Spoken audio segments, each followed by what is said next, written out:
ప్రశాంతంగా నివసించవచ్చని, అలాగే అక్కడ ఎవరు ఎంత గొప్పవారైనా కావచ్చని నిరూపించారు కూడా. మీ అందరికీ చాలా థాంక్స్. జూడీ, నేను మీ అమ్మాయి ఇలా సంతోషంగా ఎలా ఉండగలుగుతున్నామో నీకు తెలుసా? లేదు.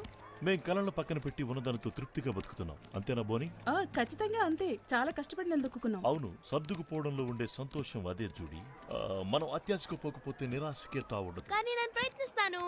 మీ నాన్నగారి ఉద్దేశం ఏంటంటే నువ్వు ఒక పోలీస్ ఆఫీసర్ కావటం. ఇది కష్టం మాత్రమే కాదు, అసాధ్యం కూడా కావచ్చు. మరి అవును, ఇంతవరకు బన్నీలో కాపెవరు లేరు. అవును. బన్నీ ఆ పని చేయలేదు. అవును. అంతే. అలా అయితే మొట్టమొదటి కాపోయేది నేనే, ఎందుకంటే అప్పుడే నేను ఈ లోకానికి మేలు చేయగలుగుతాను. లేదా నువ్వు అలా అనుకునేటట్లయితే నువ్వు ఒక క్యారెక్టర్ అయితే కావటం కంటే ఈ లోకానికి గొప్ప మేలు ఏది ఉండదు. అవును, నేను, మీ నాన్న, నీ 275 మంది అక్క చెల్లెళ్ళు, అన్నదమ్ములు అందరం ఈ లోకానికి మేలు చేస్తున్నాం.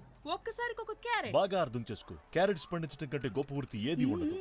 నేలపైన విత్తనాలు చల్లాలంతే. ప్రతి విత్తనాన్ని కూడా మట్టిలో కప్పివేయాలంతే. అర్థమైందా? ఆశయాలు ఉండటం మంచిదే, కానీ దానికోసం జీవితాన్ని వదులుకోకూడదు అంటాను. అరే, తనటి వెళ్ళిపోయింది.